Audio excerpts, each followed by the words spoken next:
Hey there, welcome to the Mental Perk Podcast. I'm Carla Hutcherson, licensed professional counselor. And I'm Brandy Mock, entrepreneur, author, and community leader. And we're here to talk about real people, real issues, and real talk.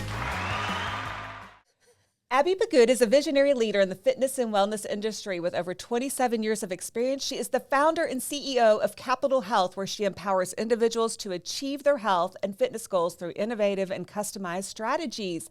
She's also the proud wife of a veteran Army Ranger, mother of 3 beautiful children, and a caretaker for her mom.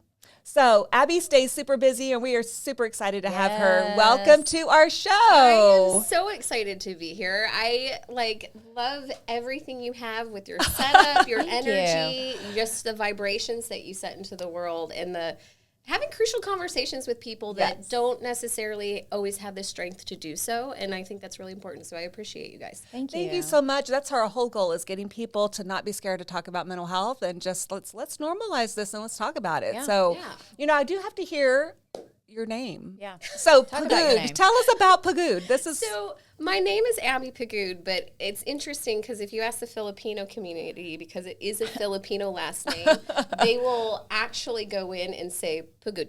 And so, but I don't do that very well. I don't have the dexterity in my tongue to do so. But it was really interesting. I went from Walker, and Walker is actually very just bland, easy to say. Yes. And then you go from Pagud. But unfortunately, with my last name, my name is Abby, but it legally is Kristen.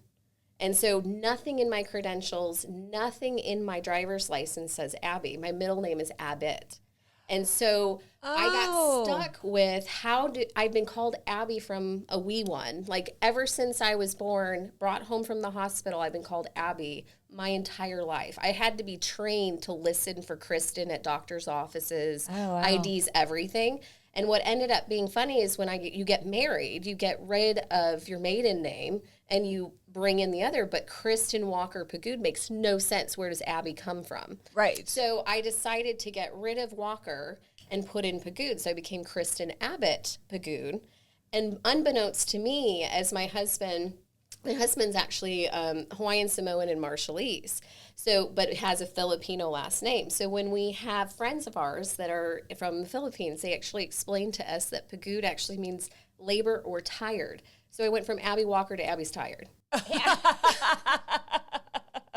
Okay, that is cute. Which also is fitting for that. Yeah. I love that. Like, perfect for mental perks. Love it. Love that. Right. I love that. Very interesting. Well, we are super excited to have you. And I met you when we went to the E-Women's Luncheon, and you were a speaker. You were a guest speaker that day. Yes, I was. Just so inspirational. You're so sweet Yeah. for It was saying that. just I amazing. that. And I just loved your whole connection with mental health, wellness, mind, spirit, body kind of situation. And so that just really intrigued me, because I'm like, what a great fit, because I'm a believer in that too. I mean, when we take care of our wellness and our physical health, our mental health gets better. And so, Completely. and so I really see the connection there, and I really love that. So tell us a little bit about your business.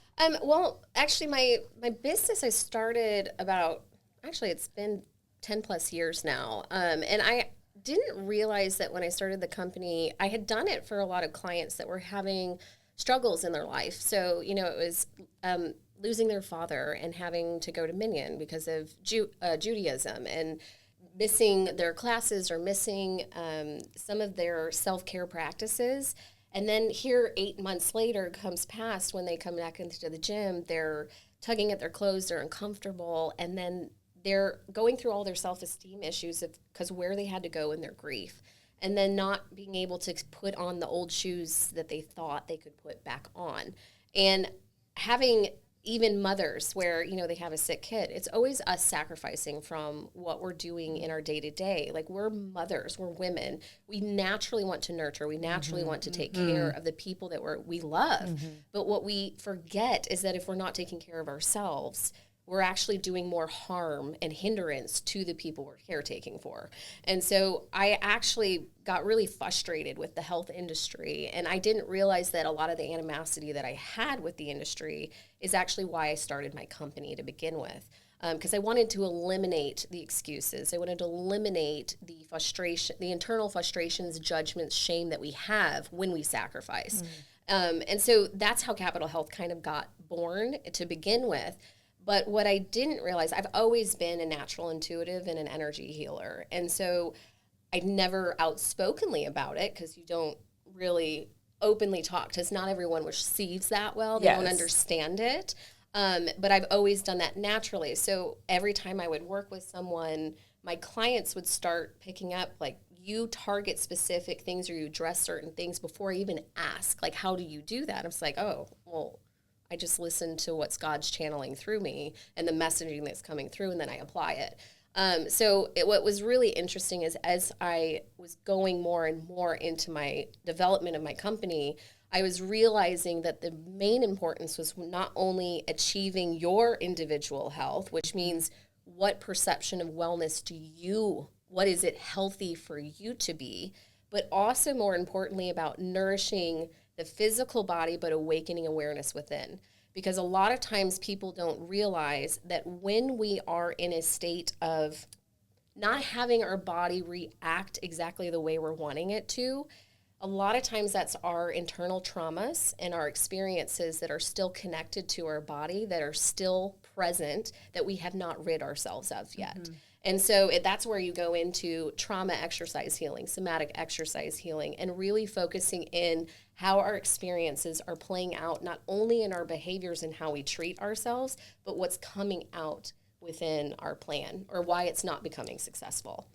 And I'm guessing, Abby, that you have knowledge of this because you yourself had to heal from many things. Absolutely. Yes. And so experience is how we become so good at our jobs, right? Absolutely. Tell us a little bit about some of those traumas that you had to get through and to be able to put all this together. Well, just to say it blatantly, I honestly, I was born to a narcissistic sociopath for a father that actually tried to kill me twice, not only in my infancy, but once when I was about 10 years old. Oh my goodness. And then my mother actually struggled with bipolar disorder, which unbeknownst to her, she was self-medicating through alcoholism. Because she didn't understand that the chemical imbalances within her brain, and then here bring in the alcohol to keep that balance. Yes. Plus, on top of it, the man she married wasn't that great. So wasn't a great support for her, for sure. Not at all. Yeah. Like, I mean, if anything, the stories are just awful. They're terrible. And the sad thing is that when you have something, parents and family members do the best with what they have and what they know. Right. And so it was kind of, where my mother's family didn't necessarily know how deeply rooted it was, but they did the best they could. They hired the lawyers, they did everything they could. When my mother finally had the courage to step out and say, I need help, I want free. And unfortunately, the court system gave custody to my father. And so then my sister and I were kind of stuck in this upbringing of walking on eggshells, never really knowing what to expect. So that created a lot of internal trauma as a child. Yeah, I can imagine. As we broke free of it, which it kind of is interesting that it, everything kind of happens in threes, and, God has a plan and you just don't know when it is going to take place, but just so many magnified things happen in once. And then it gave my sister and I the opportunity to break free. And then after we got out of that, it was kind of, what do we do now?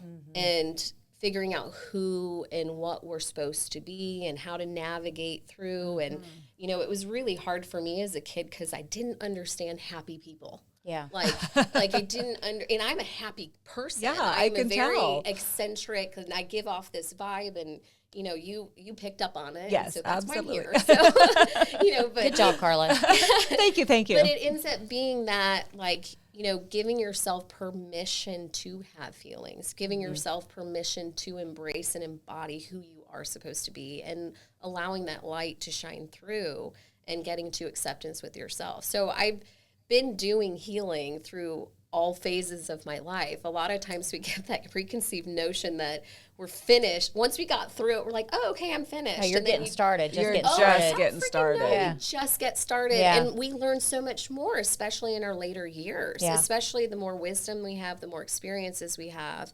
And then, of course, one of the major things for me is when I became a mom. Yeah. I didn't know what a normal childhood was, or like, quote, normal. Or how to because give your there's kids one. That yeah. was your normal. Exactly. What Right. you had was your normal, and that's what I tell everybody.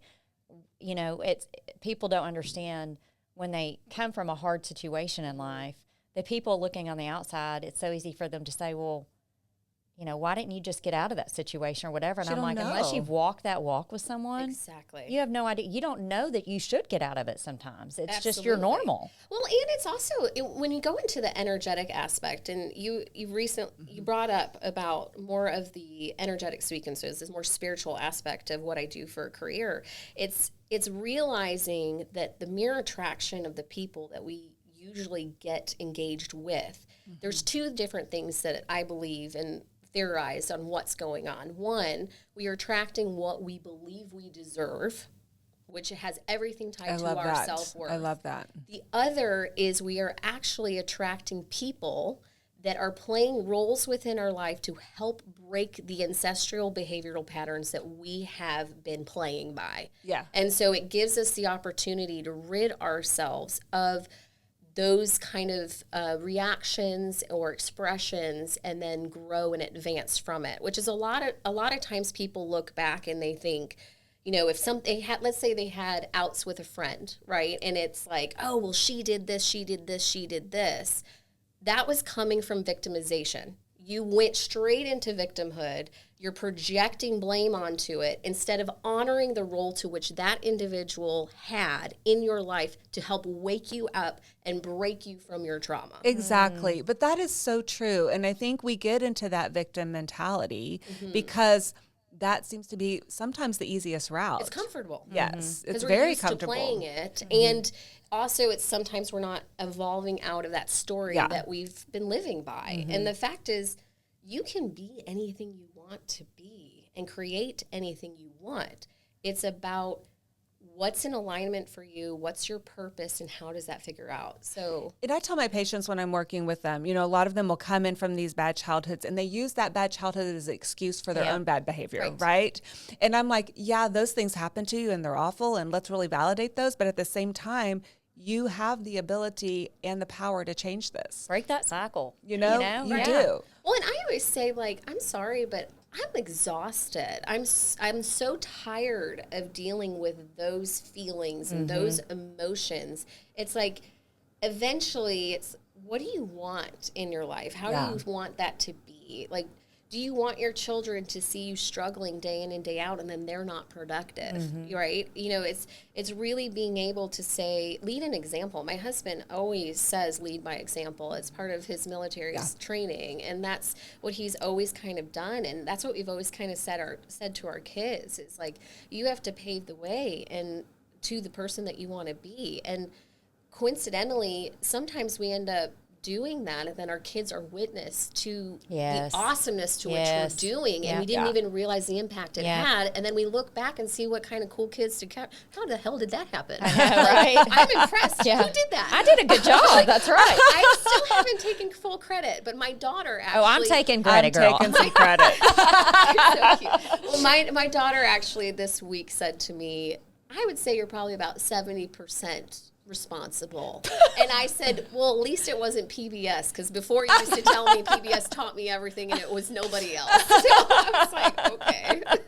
Get a little cred. Huh? Yeah, exactly. Daniel's Tiger, that was a great program for kids. Oh, it was good. It was a really good one. It was the reincarnated Mr. Rogers version. It was the cartoon version of Mr. Rogers. I never realized how cool Mr. Rogers was until were he passed away. I mean, it's like we just found out he was kind of a badass in a way. He was super badass. Yeah.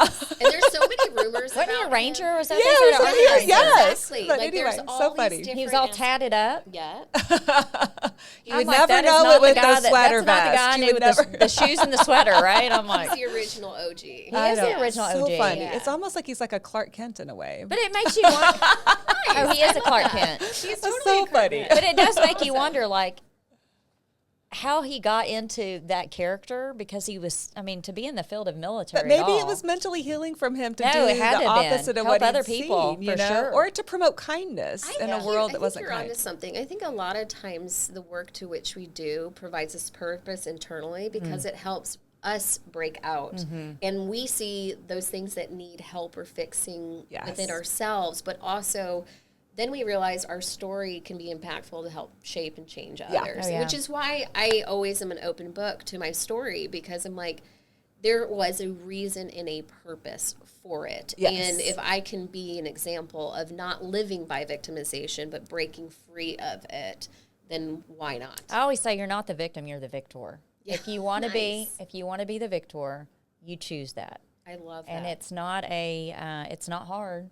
It's not going to be easy, No. but it's not hard. never And it easy. doesn't happen overnight. You didn't become this way overnight, and you're not going to be that whole person. Yeah. But to me, that's what life's about. It's about just building up to finding who you are. And sometimes it takes people like you crossing paths with people like us. Like, it's just giving you a different perspective on a situation that you may not have seen.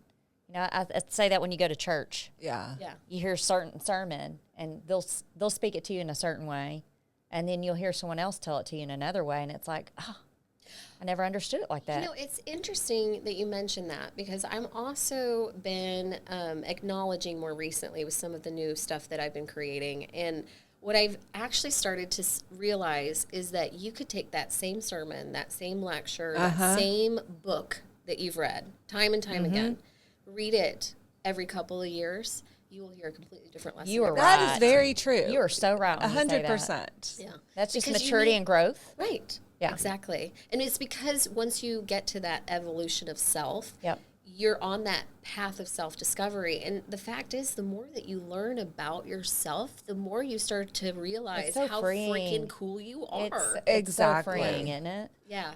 I love that feeling. I do too.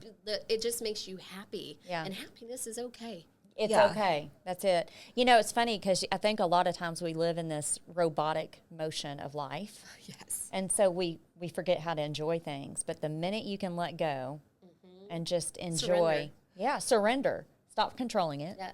Stop controlling everything around you and just trust that everything's going to fall into place.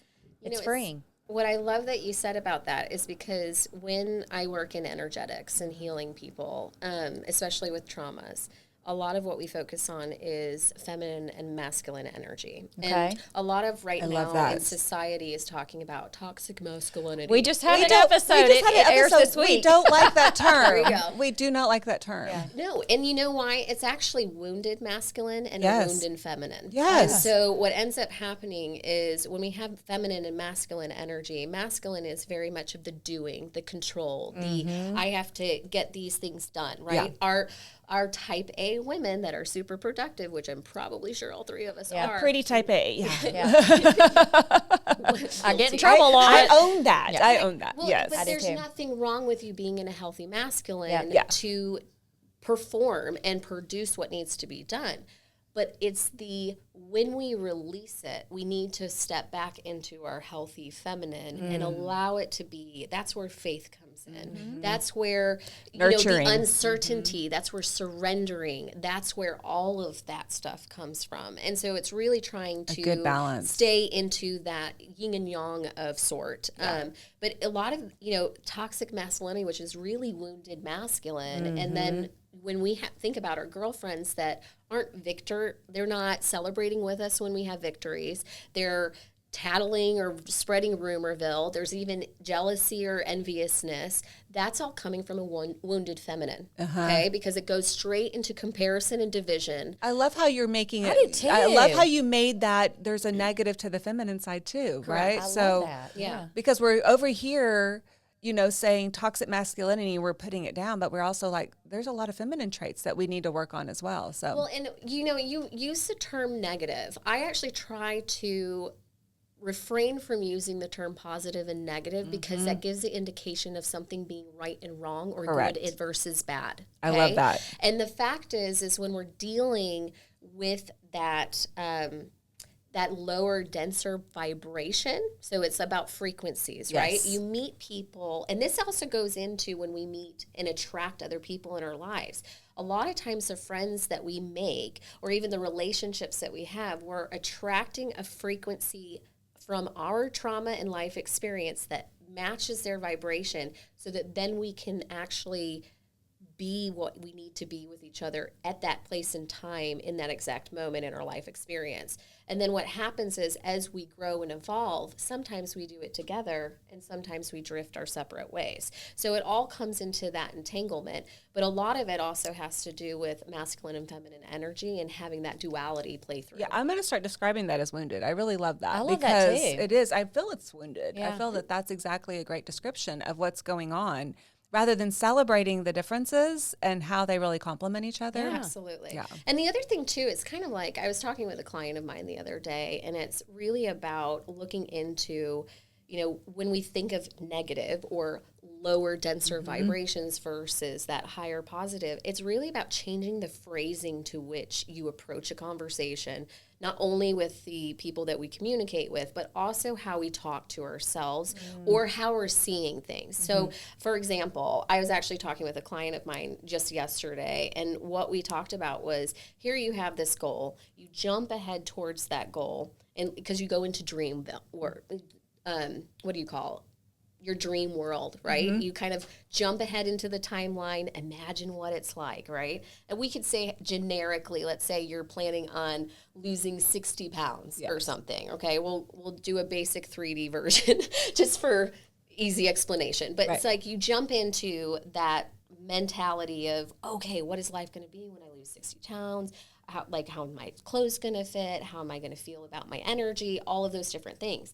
And then when we look into our current self, we're kind of judging ourselves from the goal, right? And we actually go back, and it's like, you lost 20 pounds already on the road.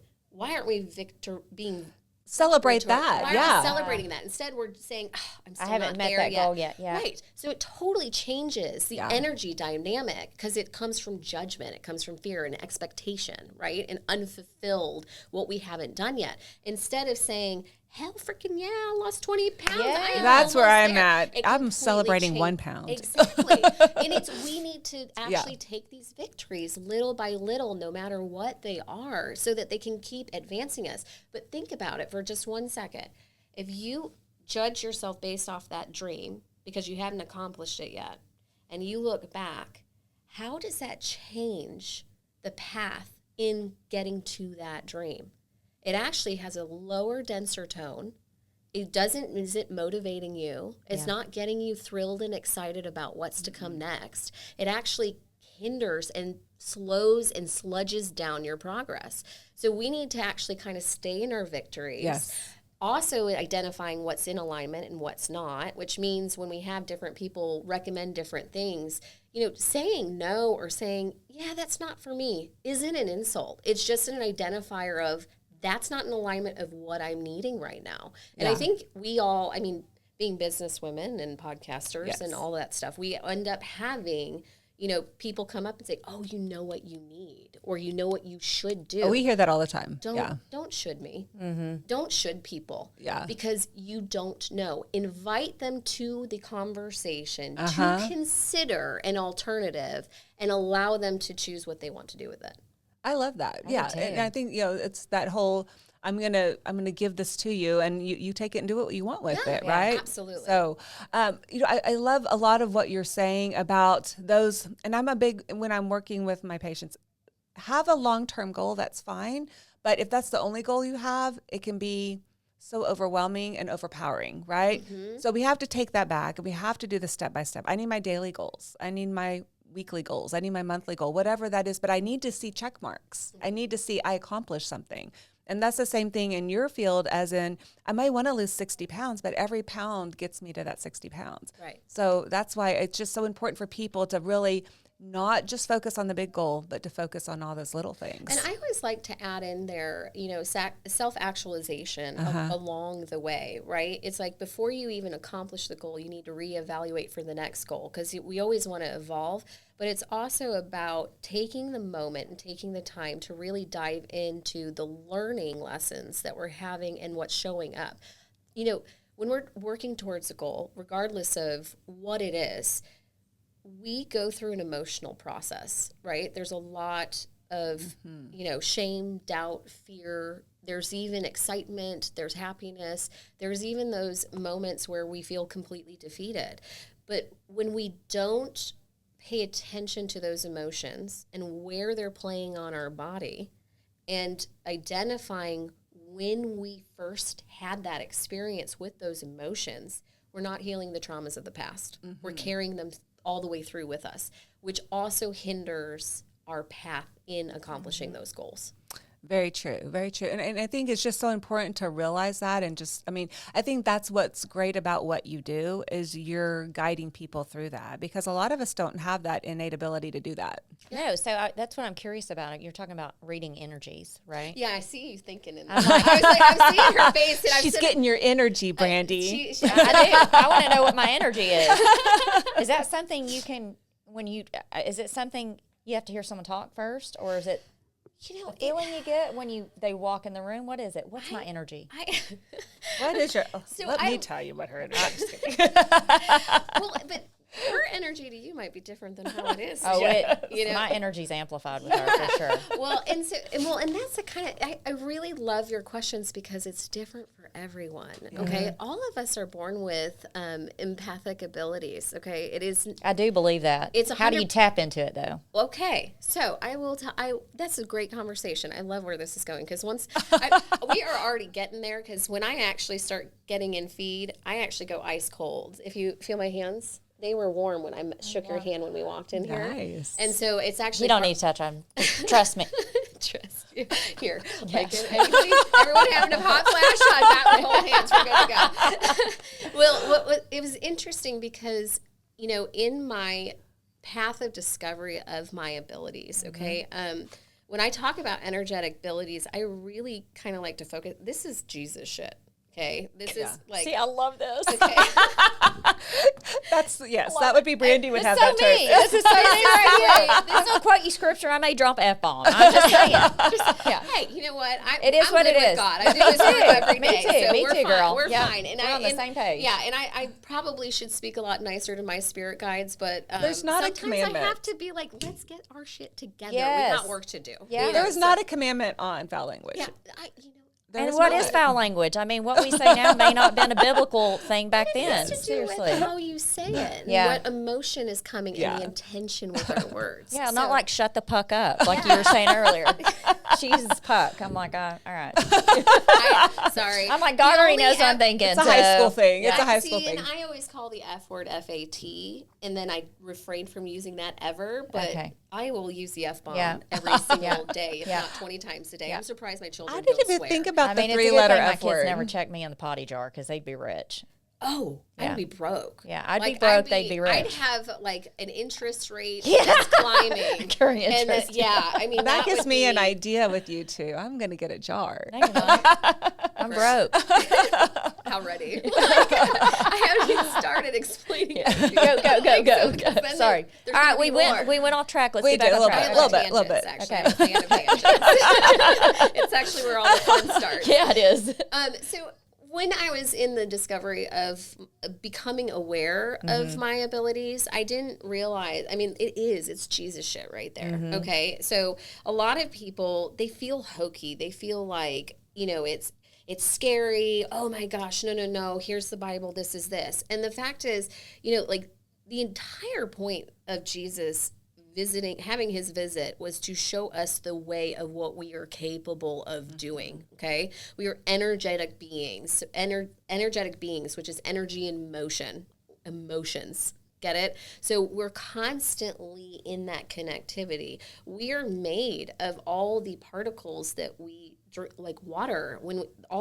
If you think of, the elements on a scientific table, we are made of those elements. Absolutely. So we are energy. And so that means that energy can shift. When Jesus came down, he was basically showing no judgment, embracing people with unconditional love, being able to help people rid themselves so that they can get to purpose and get to where they need to be for others. That was the whole point where he grew his posse and then he spread out and he spread the word. And that we make mistakes and it's okay, right? Correct. We're human. We're human. That's what grace is about. Yeah. God put us down here for the human experience. This is earth school, so we got to do what we need to do here. And it can suck. But the thing that I found the most interesting is with that, what did we do as humans? As soon as he died, we did what we always do. We put him on a shrine, we praised down to him, and we forgot to live like him. Yeah. And that was part of the problem. And now what we're doing is like, you know, you could go into society and politics and control norms and all this different stuff because, you know, if you look at it, it's like when we've got, you know, ways for us to heal ourselves internally, we don't need pharmaceuticals. Yeah. We don't need some of those other things that we are told that we need. So there's all these systems of control tactics that are playing out within us. But what I found interesting is, you know, I've always been told I'm a lot, right? So, you know, as a kid. It's a compliment, by the way. It's a compliment. I know it is now. Thank you. You know, clearly it's a compliment because I'm here on this awesome show. So, but it takes you times. We have game changers, you know, like people that usually seem like the disgruntled nut in the family are actually God's message breaking up patterns that need to be broken up. The problem is a lot of times our ego gets hurt and we don't have the courage to look internally to see how it's affecting the people around us. So when it comes to my belief system, I did not realize some of my skill set, but I learned to follow my intuition because of my life experiences. And a lot of people that struggle with, you know, terrible childhoods or addictions or things of that nature, a lot of it's because it's basically if the name of the game is Earth School and we're supposed to wake up to purpose, how fast can we get there? So it's kind of like we went through these major life experiences that really defined us to help us wake up and get to source as fast as possible. And so I didn't realize that, you know, for instance, when I went through the day, I vividly remember when my dad actually tried to strangle me behind a Kmart alley. And when that day, I actually did not realize that my voice was my saving grace. And what ended up happening was it actually broke the obsession and it was almost like he wasn't even himself in that moment. He was crazed. He was obsessed. It was such a derangement. Like it didn't even seem like him. It was kind of like, it felt like possession almost. And when he grabbed my neck and squeezed to a certain point, my voice actually hit, like I responded, yes, sir, to whatever the hell he was telling me to say yes, sir, to. But when it cracked, it hit a frequency that broke him, and all of a sudden he kind of shook his head and then backed up and and then like woke out back into his body. And I didn't fully understand the energetics behind it back then like I do now. But the one thing that really spoke into me is that I learned I will never lie because the truth did set me free in that day. And so even to this day, I don't even lie when it comes to my children asking for a cookie in the pantry. I'm like, oh no, you ate too much sugar today. There's plenty of fucking cookies, but you can't have one. You know, like, so it's like, that's kind of, you know, like I don't fib, I don't lie. They know where you stand. Right. Yeah. I know where I stand. And so, and that's where I started realizing that, you know, a lot of the energy I was picking up, because I was an emotional kid. Not only was I processing my own stuff, but I also started noticing, like, even in school, I would have certain emotions and feel a certain way. And it wasn't until college that my friend was actually taking me through guided meditation. And she was very skilled in more of a telepathic way. Like, she just knew things about people. She could, like, look at a restaurant and be like, he's having an affair, she's about to graduate, like, all. I do that all the time. Well, like, but do just you? I love it. But I may make it up though. But yeah, I just start making up stuff. Well, you can't. Okay, one, we're not going to say we're making it up. Number two, it would be weird if you went up and said, "Hey, stop sleeping with her," and then walked away, and then, you know, created something. Yeah, but it would be nice. To have you get a feeling from people, but it's all based on a feeling, and I'm like, oh, he's but it's what you say though. A feeling can be like a feeling is intuition. Yeah, but you can read people. Correct. Yes. So in this moment when I was in college and my friends taking me through this thing, they didn't know about my past. They didn't know about that choking experience. Oh gosh. And she was taking me through and just going through this meditation, and I was trying to piece through all this stuff, and then all of a sudden she backed away from me into the wall. And she goes, holy crap. And then all of a sudden, my friend that was actually up on the loft, because I was kind of in a condo in California, in Santa Clarita. And my friend actually, all of a sudden, she was up in the loft and she started having a panic attack, couldn't breathe, and she felt like someone was strangling her. Oh my gosh. And then my friend so saw weird. the entire thing, the entire experience. And she immediately said, holy shit, you're an empath. And I was like, I don't know what that means. Like I have no idea. But I am a firm believer that God puts certain people into your life to help you on your discovery and understand what your gift is, because it's a gift. And I didn't know it was. It's a gift. And as soon as she explained what it was, I had a flashback to every single emotional pickup that I had, like grade school, even the experiences with my sister, all the way up into high school, like any drama, a kid in biology that was having a bad day and where it was coming from. Wow. I actually was able to tap into where that came from. Now, when you asked how do I do that, originally I actually had to touch people in order. So like I'm a healer. So and what I do is physical body work. So I would have to have people lay down on their table and then move them, stretch them. And then I actually would get a twinge in my shoulder or my body. And then as my abilities grew, the more that you use them, the more they expand. What I would end up happening is I would drive up to a client's house or they would drive up to my home office, and all of a sudden I was perfectly fine. And then all of a sudden I've got a splitting headache and I can't move my right side. And then I open the door. I was like, all right, we got to go fix that neck right now because it's driving me nuts. And they're like, oh my God, how did you know? And I'm like, and I could feel and sense where those types of things are. Yeah. Now my abilities are much more expanded, where if I have someone that is asking questions, for me, it is talking through some of that experience first, hearing the story. So if you were to talk about your husband or your kids or something in an experience that happened to you, as you talk, I start to get down. I hear a lot in my left side is where a lot of my messaging comes from. Like where some of my friends, they actually get glimpses of pictures, or they see, I have one friend that sees auras. So it varies depending on how our gifts show through. But it all starts with that gut internal instinct. I always call it the Jiminy Cricket, right? Oh, but it's there. And it's there for a purpose. It's just Absolutely. like, our emotions are there to communicate with us, right? Mm-hmm. If you're feeling an emotion, there's a reason you're feeling it.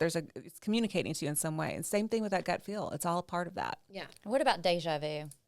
Oh, those are premonitions. Yeah. Because I get a lot of those. Yes, actually, I am also a premonition person as well. A lot of us are. And actually, my daughter actually usually gets hers through dreams. Sometimes they happen in children and start in dream, and then we start having them almost like a middle daydream in the middle of the day. Mm-hmm. And then all of a sudden when deja vu happens, I've actually had a couple new deja vu experiences that haven't happened, but I'm actually starting to be able to predict how far out they are. Wow. And so before I used to get glimpses, but then I'd have to wait to see when it happens. Mm-hmm. And then now I've actually gotten to the point where I've actually been able to communicate with my future self in that premonition, where I've actually said, hey, pay attention, listen to this conversation. This is important.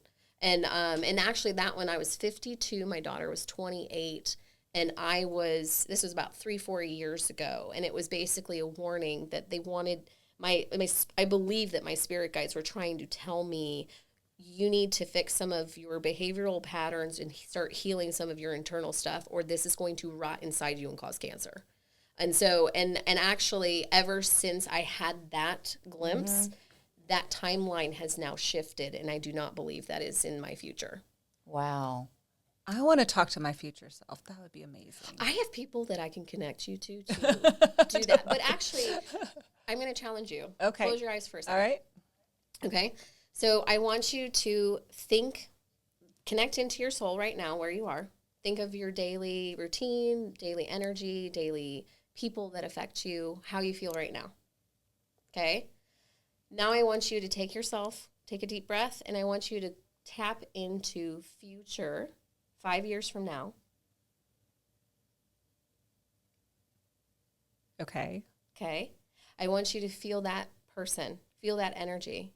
How does she feel different from you today? More relaxed. More relaxed. Yeah. What else? Close your eyes, tap into it. Oh, tap into it. more peaceful. Okay. Yeah. Is there a lesson that she would want to tell you? Yeah, I mean, really embrace each moment. Like, embrace all the changes that are coming. Okay. So when we do that, we actually can communicate with our future self and our future timelines.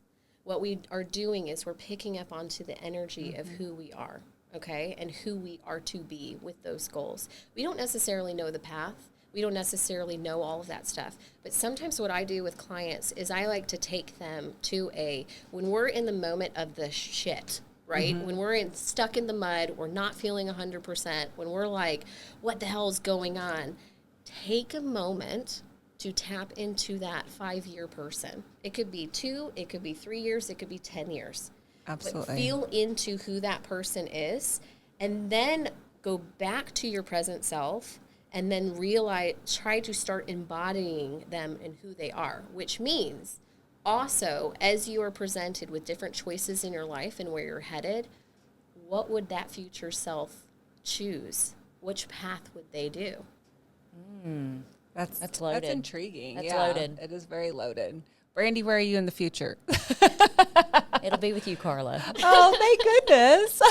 Maybe. See, when you have a pair, questionable. you got a pair. I'm just saying. We do. It's funny because I think our energy's very different, but also very the same. No, you guys balance each other Yeah, out very well. we do. Yeah, We you do.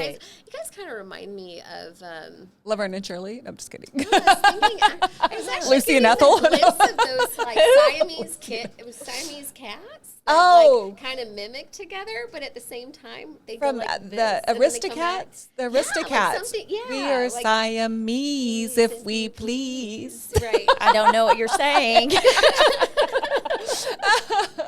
You have to watch the Aristocats. Okay. But kind of like when they go like this. Yes, they go like yes, this, and like yes. You guys kind of have that same wave together. associate. And one of It's them's super kind cute. of a little, naughty. Or they're both kind of naughty. And who's the naughty one? Definitely you. Definitely. Stop. She already knew the She answer. already did. I did. I knew it. Yeah. I just like to make sure she's on the same page. Yeah, every now and- always. Yeah. Always. Well, this is so This has intriguing. been interesting. Yeah, So- so intriguing. Yeah, I mean, I could talk to you all day long. 'Cause Yeah. This kind of stuff right here intrigues me because I always thought it's a gift. I think what you have is a gift. And I think it's unfortunate that we don't utilize our natural resources that we have more than we We're should. natural gifts. Because we make it sound like it's, I've always struggled with, we believe in something we've never seen, yet believing what you're saying is too hard to believe at all. Right. And it's a gift. It's like God gave us all we're these supposed abilities. to have faith, but then we don't really give faith credit. And then how do you feel about these naysayers, these biblical scholars that say, well, after Jesus died, All that all went that should away. be go. It should be gone. You know- And this is not of God. This is not of, I mean, I've always been curious with that. You know, I know how I feel, but and I know how I feel as Yeah. well. And when it comes to a lot of that stuff, I encourage people, and this is the way that I like to break it down, is thinking about when we have systems of control, right? You know, a lot of our religions have a lot of rules. Too many rules, yes. Right. Who made them? we did. Man. Why? Man, a flawed man. Because we needed guidance in how to be a decent human. We needed guidance in how to live by the book, right? Right. But at the same time, we also forgot that God speaks through us. And we forgot, there was a system that was put into play to say, like, if you're not in this building. Yeah, all the You know, rules you're are in the not- Bible, right? They're all already Right, there. but the thing is it's also, we have to remember that sometimes we have to consider the fact that the stories from the Bible were energetic beings, energetic healers that were listening to God's word. Were they the physical experience being written down, or were they visions? Or were they messages, and how did they deliver their story in that time period to get the message through? So there's a lot of different varieties in where you can go and theories. Who says one way is right and one way is wrong? Yeah. Right? As long I'm a as big it- believer in that. Right. Yeah, there's a lot of right ways. Why don't we just allow it to speak through to who we are and let it do the work it needs to do through us? And my Love right that. may not be your right. Right. Correct. Right. Right own. And I always look at that as kind of like, when we have people that are the naysayers, or we have people that are basically coming to us and shoulding us, those are systems of control tactics. They are. Right? And where does control come from? Control stems from fear. Yes. Right? So you sit there, anger, a lot of people get angry from this. Well, anger comes from lack of control. Lack of control stems from fear. And if we are allowing fear to be our fuel source, what are we generating? It changes the vibration and the path going forward. So it's really kind of one of those things. Like my grandfather always told me, when you have conversations, sometimes you're listening to someone and you nod your head, and in your head you say, "You are a dumb son of a bitch. You have no idea what the fuck you're talking about." I say that every time I'm listening to Brandy. Right. I'm just kidding. You have to take what you can. You didn't touch her. She got a lot of negative energy, doesn't she? Well, It just was an opportune moment. Yeah, just I so know. We'll work on her later. She's a bully, dude. I'm telling you.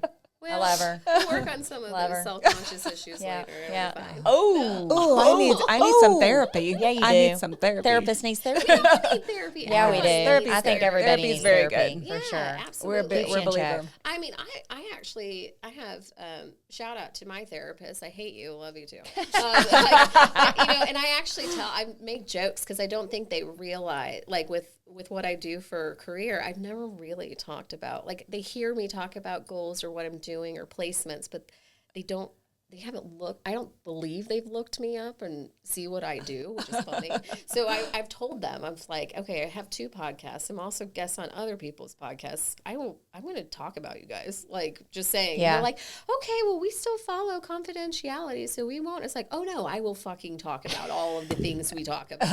And I said that in our first onboarding session. Yeah. And honestly, they are 2 tremendous women that pulls me on me all the time. Yeah. And then I'm like, fuck you. Like, Yeah. But at the same time, That's a good therapist, though. Oh yeah, and every week I have fantastic. But I actually do equine therapy. So equine. You know what? We Nice. had a guest on our show. Our editor. Our editor, it's her husband. That's what he does, Yeah. equine therapy. He's Yeah. ex-military. Yep. And we do it through eQuest in Dallas, and they are Good stuff. absolutely tremendous. I've never Horses heard are of so it before, healing. but This is it's they work on the ethers. Yeah. So they actually work on, so if you think of quantum physics and energetic planes, and you hear dimensions when you talk about the marvels and all this stuff, that is actually we're getting more of that now, and that's talked about openly because people are waking up to their abilities.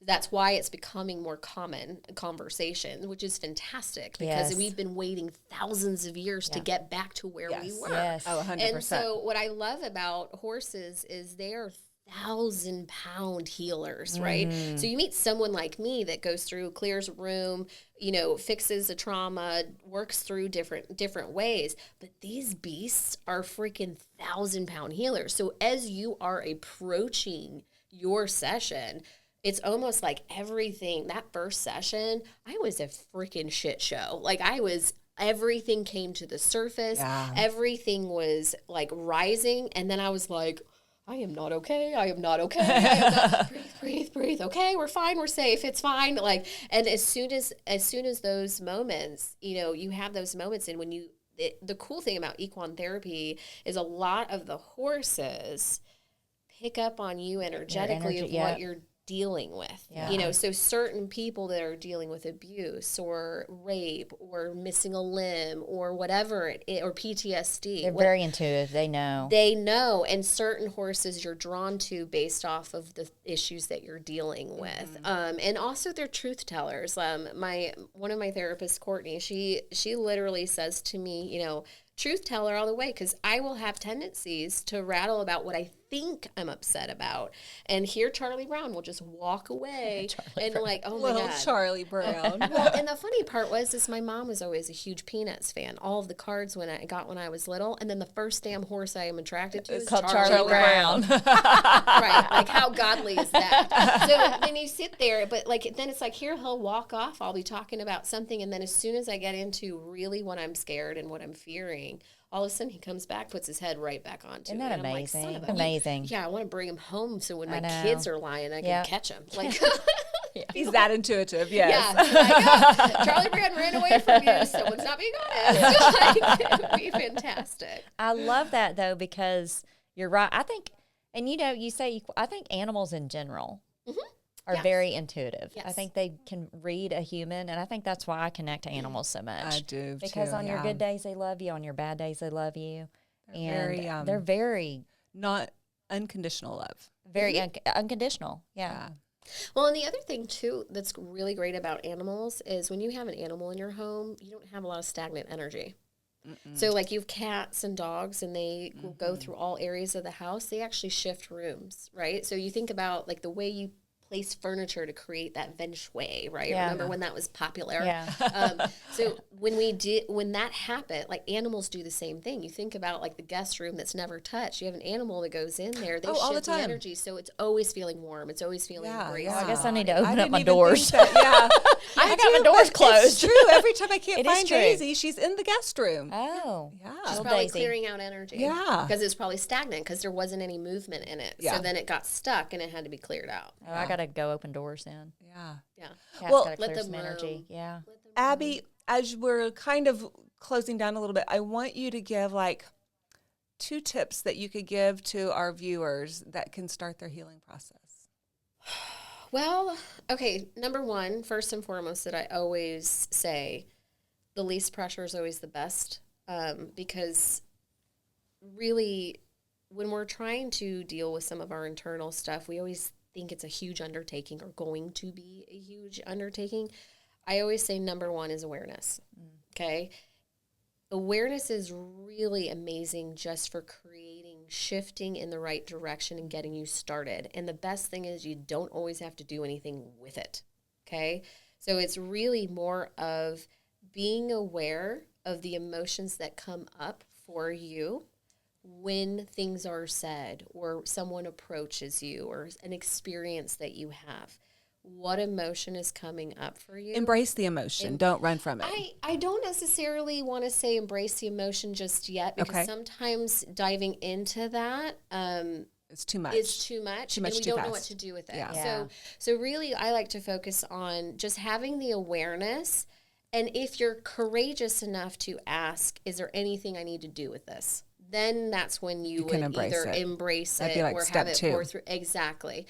So I always say awareness is step 1. Okay.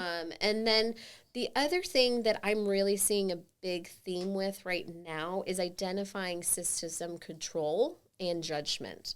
A lot of times we don't realize that we have so many people that are influential in our life, and we have a tendency to continue in behaviors because people are advising us or people pleasing, or we're thinking that's what we should be doing. It's really asking the why and where it came from, and that kind of ties into some of the awareness, but it's also identifying systems of control.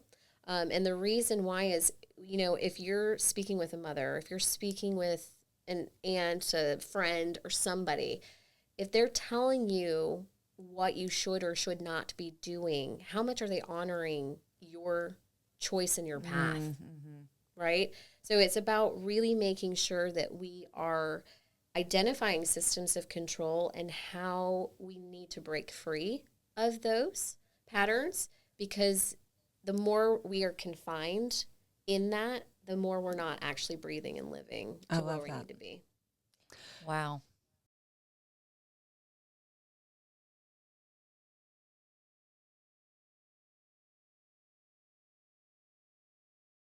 If you or anyone you know is struggling with mental health issues, please reach out to talk to someone you trust. Get connected to a mental health professional who can help you find ways to cope and ultimately feel better.